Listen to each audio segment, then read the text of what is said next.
అసలు సుందర్ గారికి ఉన్న క్వాలిటీస్ ఏంటి? ఒక హర్ష కుమార్ తనయుడిగా గుర్తింపుకు తప్పించి ఇంకా ఇండివిజువల్ గా మీకున్న క్వాలిటీస్, మీరు చేసిన మంచి పనులు ఏమైనా ఉన్నాయా? ఒక హర్ష కుమార్ తనయుడు తప్పించి. చాలా మంచి క్వశ్చన్ అండి. నేను నేను ఎలక్షన్ క్యాంపెయిన్లో నేను చెప్పేది ఏంటంటే ఒక తోటి గ్రాడ్యుయేట్గా, అంటే ఒక తోటి గ్రాడ్యుయేట్గా నేను ఎందుకు అంటున్నానంటే, నాకు 2011లో కంప్యూటర్ సైన్స్ ఇంజనీరింగ్ చేశాను.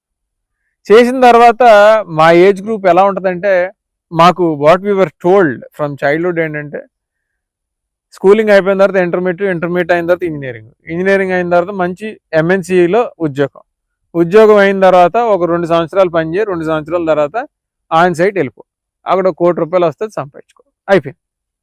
తర్వాత హ్యాపీగా పిల్లలు. ఇంతకు మించి మాకు ఏం చెప్పలా. నేను ఫస్ట్ నుంచి నా ఆలోచన ఏంటంటే, ఇంజనీరింగ్ అయిన వెంటనే ఏదో వ్యాపారం చేయాలి. నేను అట్లీస్ట్ ఒక 20-25 బ్యాంకులు తిరిగాను.